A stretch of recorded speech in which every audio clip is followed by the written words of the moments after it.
I'm Lauren Layfield, and you're listening to Your Next Podcast. This is the podcast that brings you a different series every single week, helping you to find your new favourite show. And today, it's how to write a book.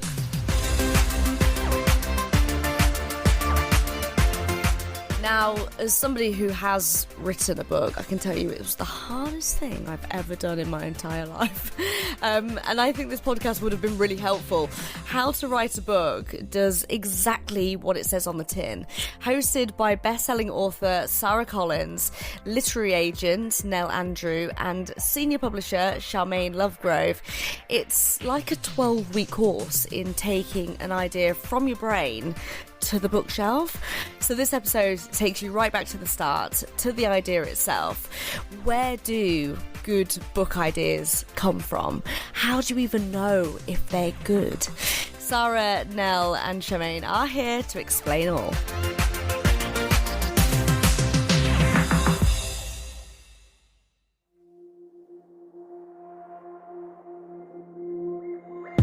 Hello, I'm Elizabeth Day, author and podcaster and executive producer of How to Write a Book. You might know me from my other podcast, How to Fail, or from reading one of my books, but this podcast isn't actually about me. It's about you. How to Write a Book is a podcast masterclass. A podclass, in fact. And over the next 12 weeks, we'll take you from developing characters to experimenting with your voice and getting your finished manuscript ready for publication.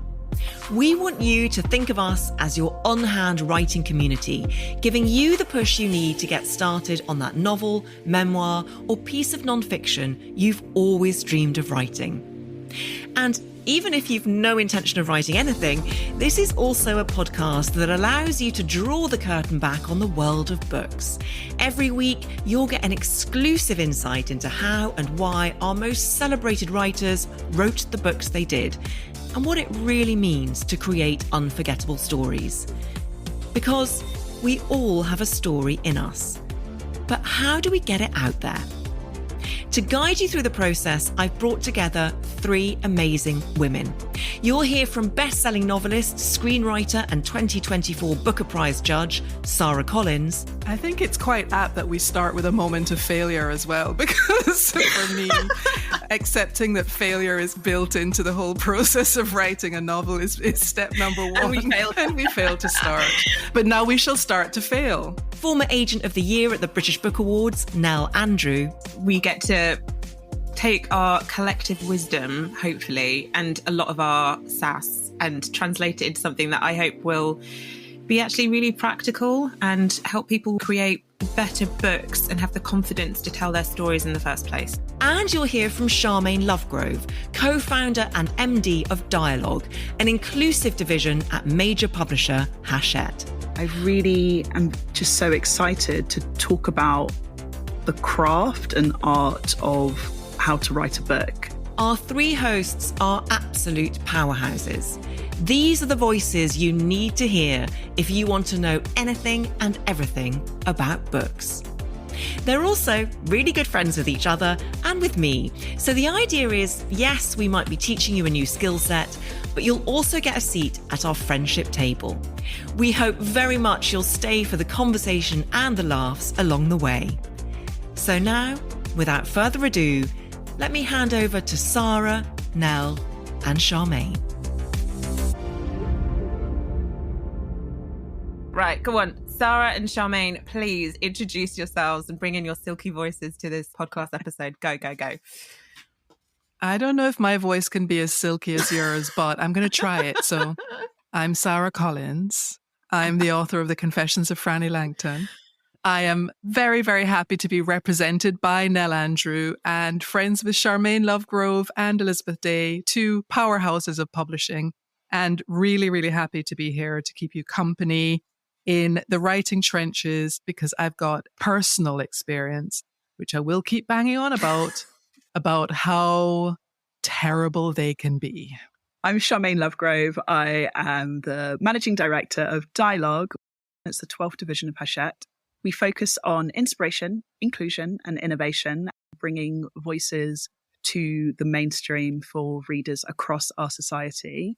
And I love talking about literature, how it's created. I'm absolutely obsessed with my job and how we get books to readers and how we cheer on and support writers on their journey. Also, I'm really loving this idea of having that agent's perspective, having that author's perspective, and then having that publisher's perspective, because ultimately we're on different sides of this, but we're all coming together to make sure that the book is the very, very best that it can be. I'm Nelle Andrew. I'm a literary agent at RML and I was Agent of the Year in 2021.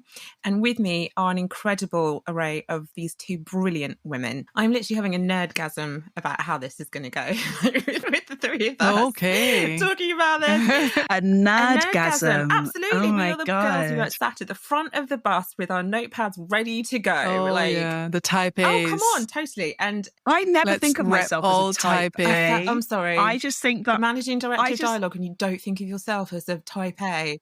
What the fuck? What? Type A star? Come on now.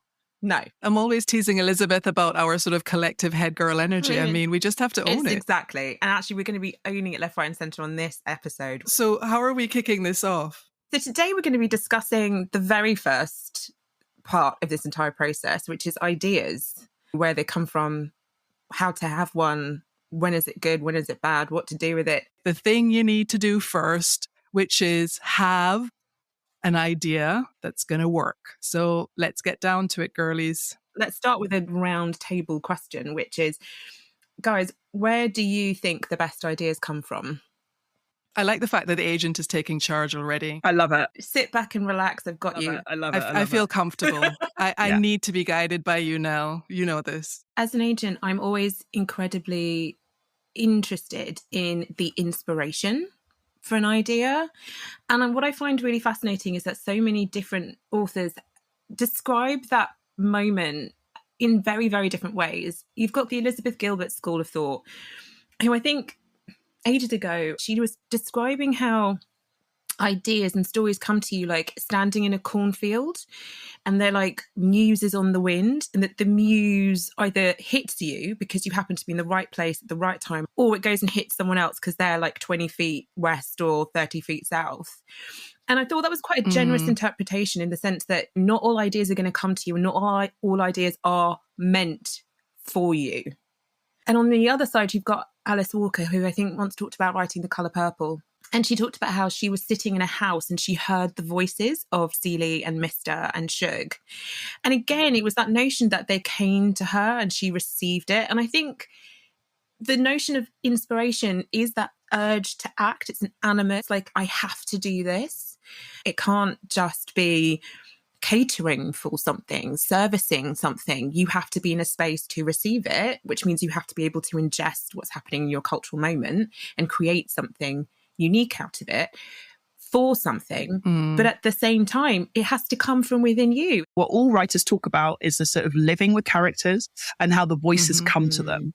And I find that so fascinating, how you not just have an idea, but the full formation and how you're almost sort of seeing them in this like full space, because they're not real. They're not in front of you. You can't go and have a conversation with them. They are entirely from your imagination. And then you have to render that imagination as fully formed people that are doing multiple things at the same time, and how they interact with each other. You can't just come up with an idea.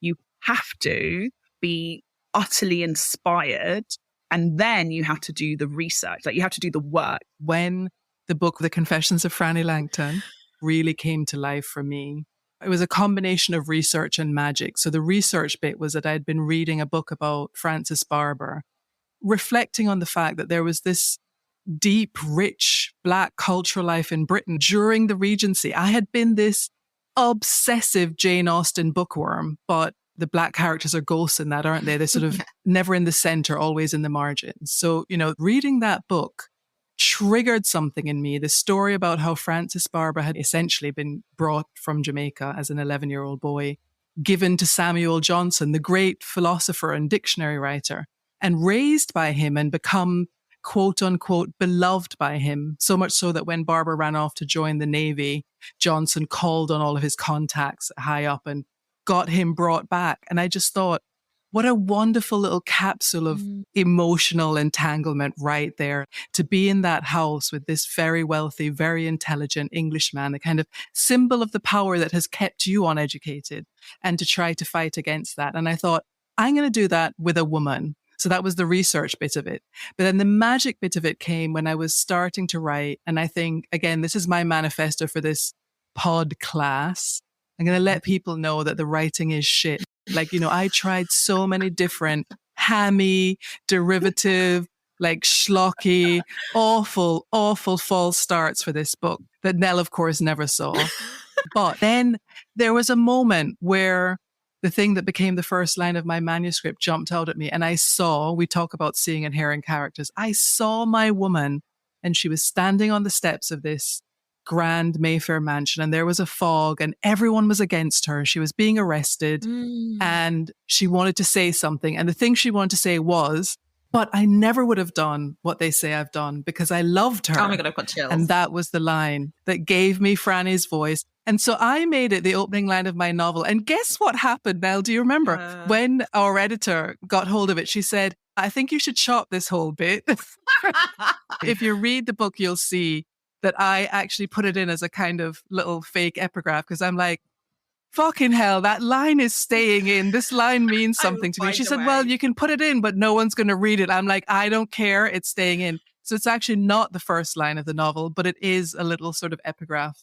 That's when the whole book just presented itself to me, which brings me to my point, I think, which is that having the idea is not the problem. The world abounds with ideas. It's judging the idea. And for me, there are two aspects to that. One is technical and one is mystical. So the technical part of judging it is, does this have the kind of DNA of a novel in it? Does the premise have conflict? Do you have a protagonist or protagonists who want something that is interesting and taps into something universal, and they're going to have trouble on the way to getting it?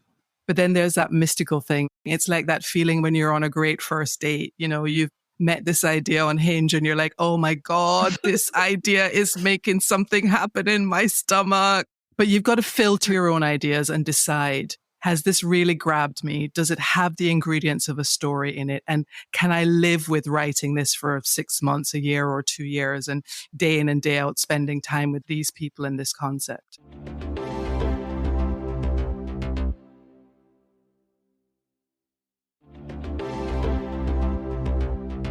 So we've heard about how ideas can come to you, sometimes in unexpected and inexplicable ways.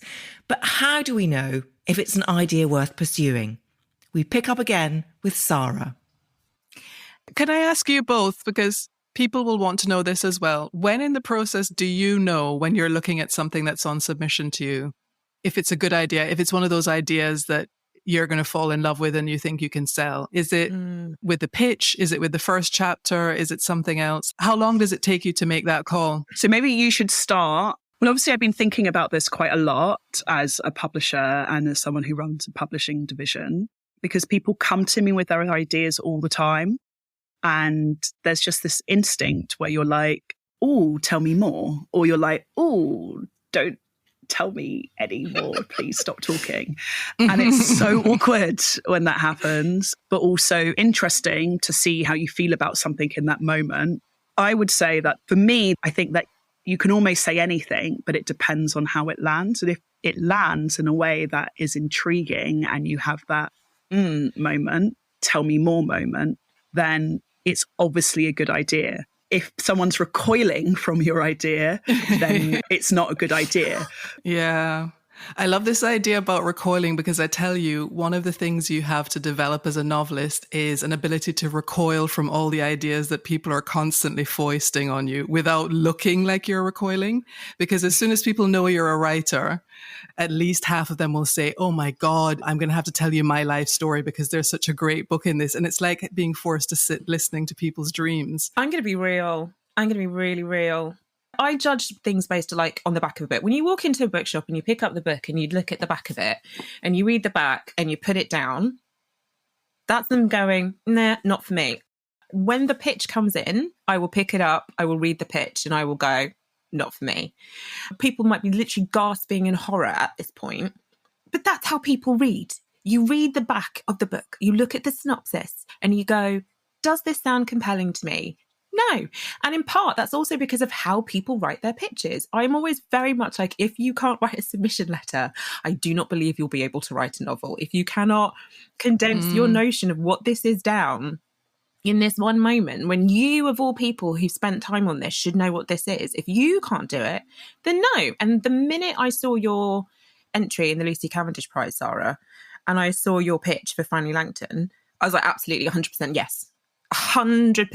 It was a yes from me as well. Immediate. That is so interesting. I was like, I'm Immediately. ready. Please keep feeding my inbuilt arrogance, guys. Yeah. No, that's what we're here to do. That's literally the job. I'm going to say something kind of controversial here, but we love controversy, Go don't for we? it. Yeah, we love it. I think you've got to be really deeply fucking arrogant. I do. I'm Yes! sorry. I'm Yes! sorry. Tell them. What? Wait, what? Are you saying that writers are deeply... Well, okay, I agree. you have to be. It's not controversial. I think honesty is important. I'm going to, again, be real. I think this is kind of a controversy that I find in a lot of female writers more than non-female writers. But I think because there is... Really? Yes, I do. I think there's a level of, I need permission to move forward with this. I need to outsource and make sure, am I allowed to do this? I think you just have to be really arrogant because, I'm sorry, I think our industry is based on a little level of arrogance. Oh, because in a way, writing is a very arrogant thing to do if you think about it. Like, by its very nature. Come on, let's be real. Let's be real. You have an idea. It comes to you, you're inspired by something, whether that be a painting, whether that be an experience, whether that be a conversation, whether that be an article. You could be inspired by anything, whether it's just anything that's happening. And then you're just like, from that kernel of an idea, that flicker of a thought, you are then like, characters come. And then their voices, and only you can hear them. And you're like, I can hear them. And then I'm going to write it down. I'm going to write it down on a page. And that is really, really difficult. But you're like, I'm going to do this. And I'm going to take myself away from all the other things that I was doing before in my life, from my friends and my family and my work and all the other things. I'm going to take myself away. And I'm just, because these things in my head, I can't stop hearing them.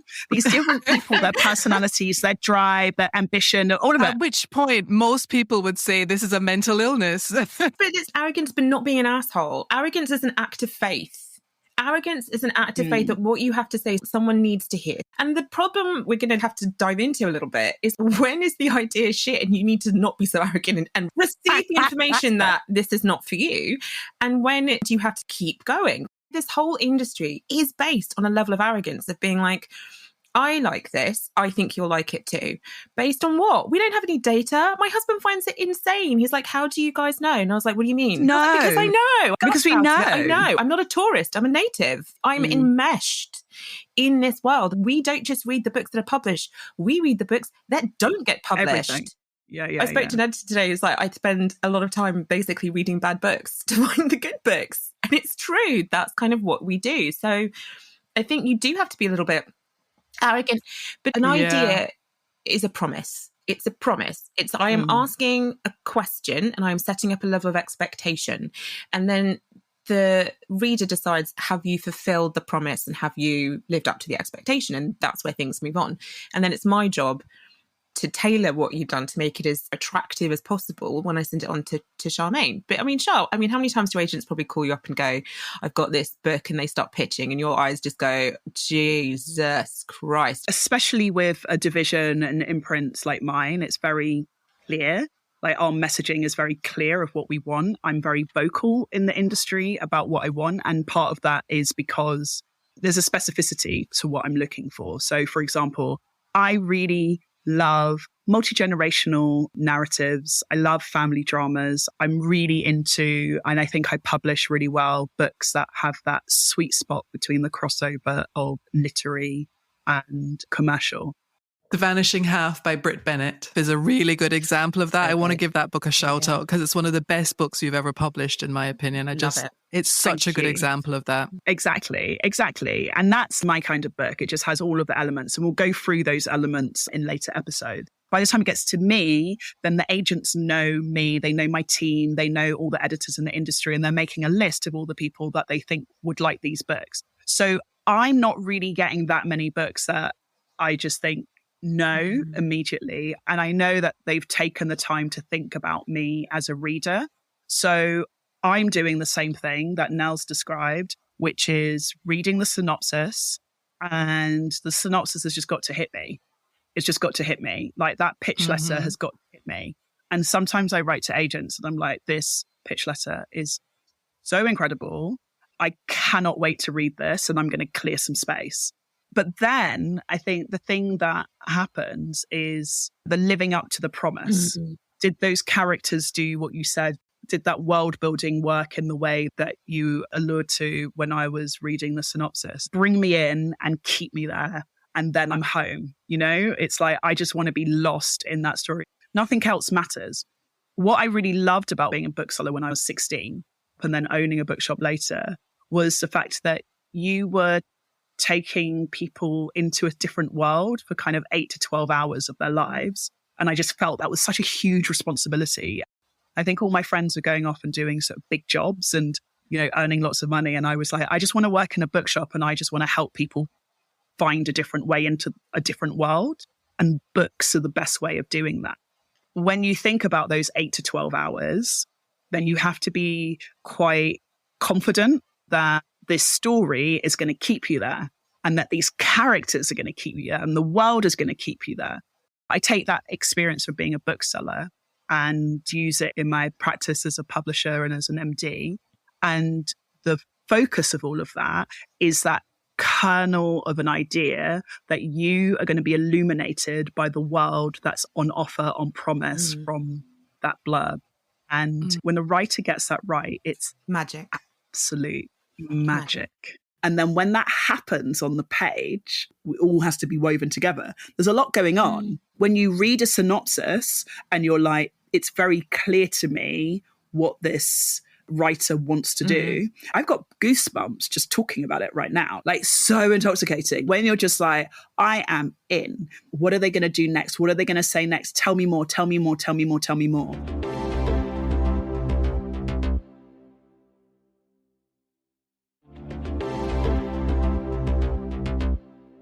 We've spoken about how an idea not only needs to have promise, but it needs to live up to that promise in the execution. And we've also chatted about how authors need to have a little arrogance to keep going. Just a little, mind. So now we're going to look at which ideas are for you and whether some ideas are best left for other people to pursue. Here's Nell. Can I ask a controversial question? Another controversial question. Yeah, Miss Controversy. I know, Miss Controversy. Listen, we're trying to help people write their stories, and you're like, and chose violence. That's my energy today. Please, God, when I go, let that be part of my eulogy. Please, God. It depends on whether or not it's true, babe. I mean, it depends on whether or not it's true. I feel like for most women, most days it is true, whether we show it or not. Oh. But I'm going to ask a question about the moral quandary around ideas, because I've been thinking about this a lot since I knew we were going to do this podcast. I loved Memoirs of a Geisha when it first came out. I loved that novel. I adored that novel. I still love that novel. Yes, I do. I know where you're going with this. Of course you do, babes. Oh my God, she's okay. Going But there. I'm going to go there. But at the time, it's written by Arthur Golden, and he was sued by a geisha who said that he had used events from her life to put and insert in chapters in the book. And he paid her an undisclosed amount of money. It's hard because I still think that book is a fantastic book. And it opened me up to an entire world and culture I had no idea about. I was like 15 years old when I first came to it. It was thoroughly illuminating in every way, shape or form to me. Now, my question is when an idea is meant for you or not meant for you. And there will be people out there who will think, okay, I've got this idea. Can I write it? Should I write it? And I guess that's the question. When is it can and should? And when is the answer no? When is there a moral centre where it's like, you should not touch that idea? Yeah, this is a question that writers talk about a lot amongst themselves. And I've actually noticed through hearing from some of my writer friends about this, that agents and editors will steer people away from ideas as well, which is interesting to me, that there is this sense that when you're being advised about the sort of market, I know Sharmaine doesn't like that word, but, will this sell? That part of the decision-making process is, are people going to accept you as the teller of this story? And I guess I have two answers. As a writer, first, and then as a human being, second, and they are different answers. As a writer, of course, I believe anyone should be able to tell any story because that's what I want. When you were talking about Memoirs of a Geisha, I was thinking about Sacred Hunger by Barry Hunsworth, which I absolutely love. And it was one of the most sort of illuminating books about the experience of enslaved people that I had read at the time. I think I read it in my 20s, maybe early 30s, written by a white man. There are examples of this being done well, and it is essential for people to be free to write what they want. That's my writer answer. But my answer as a human being is more complicated because nothing can be separated from the question of power. And I think that the question of power really affects how people respond to who is writing what. It's just this imposition of power, including power in relation to storytelling. Because let's be honest about this now. I am a Black writer, and it has been a thorn in my side since the day I tiptoed into the publishing industry, that there are these narrow expectations about what I can write. Everyone expects me to write about race with a capital R, but then white men write about everything. And that, for me, is a kind of metaphor for who dominates everything in the world, who has got dominion over not just the animals and everything else, but the words as well. And if you choose to use that power to then inhabit historical suffering, I do think that's a bit difficult. If you choose to do it, you've got to examine your motives for doing it. And you have to be prepared for, I think, engaging in people who respond to what you have done with your notions of their suffering. I think that is the very minimum sort of moral contract. And if you can't do that, then I think you've got no business writing in that vein. Kit Duvall, who's a writer I really admire, I think wrote about this, and she said something like, don't dip your pen in someone else's blood. That's a sort of golden rule. Me reading a white person on the topic of being Black, then there are all kinds of things that come to that scenario that have to do with the question of power. That's a very long way of saying there is no straightforward answer to it. For me, it's different in my job, again, because my focus for the division is around inclusion. I'm not getting submissions from people who don't have a history or culture or lived experience that is shared with the protagonists or narrative of their book. But this idea of who gets to tell the story is my big thing. Coming from the Caribbean, for example, we come from 450 years of slavery, and then we come from 250 years of colonialism. And throughout all of that, and before that, as African peoples, we have been telling stories. And those stories were passed through enslaved peoples, through colonized peoples, and then to the shores of Britain when we came here as part of my grandparents' generation in the 50s, as part of the Empire Windrush and the call to rebuild post-war Britain from the Queen. And the idea that the only way that you can tell a story is through this very narrow understanding of the 17th, 18th century European novel is really, really reductive. Bernardine Evaristo talks incredibly eloquently on this, saying that when people say to her, are you still going to write stories about race? She's like, but there's so much to say. There's so much to say. You haven't even heard it. It's all about that race. reminds me of that interviewer who asked Toni Morrison that question. Yeah. It's just such a misguided question. Yeah. So the question was, why do you just write about Black people? Something like that. Or are you going to write about white characters next time? Yeah. It's so misguided. And just to finish on that, I think for me, the point is whilst we're making these shifts in the industry to ensure that we have this inclusion behind the scenes, then what we want is for people to be coming with their ideas and really digging deep and really getting those narratives on the page and telling us about what we haven't yet heard. It's really important that we're even doing this pod class, and I hope empowering people that your ideas are valid.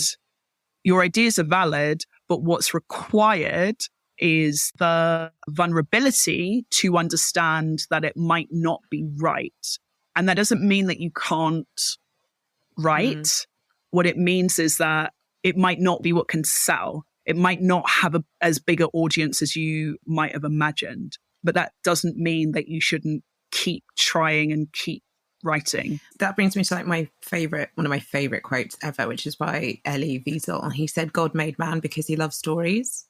And I love that quote so much. I think that is it in a nutshell. We are the stories that we build for ourselves, the stories that we tell other people, and then the stories that we see cultivated in a mass cultural platform. And we're going to leave it there for part 1. What better place to pause than on that quote? God made man because he loved stories. And there are so many stories to tell that we're making this into a 2-part episode. In part 2, you'll hear about whether there's any such thing as an original idea, how you know when an idea is ready to share with others, and there'll be a listener exercise to help you get your creative juices flowing. Plus, the perils of perfectionism and Sara's orgasm metaphor. Join us next time. Until then, goodbye. Thank you so much for listening, and please do remember to like and subscribe and share a link with everyone you know. This is a Daylight Productions and Sony Music Entertainment original podcast.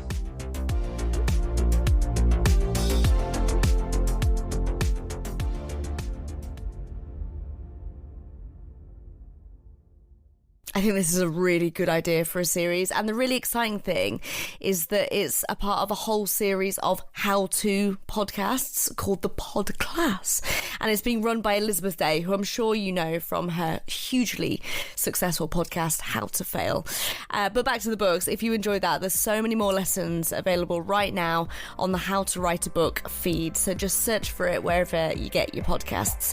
But while I've got you, just tap follow here so you can find your next podcast once you're a best-selling author, of course. And you can find all my recommendations along with news, reviews and much more on Podcast Rex at www.podcastrex.com. That's www.podcastrex.com.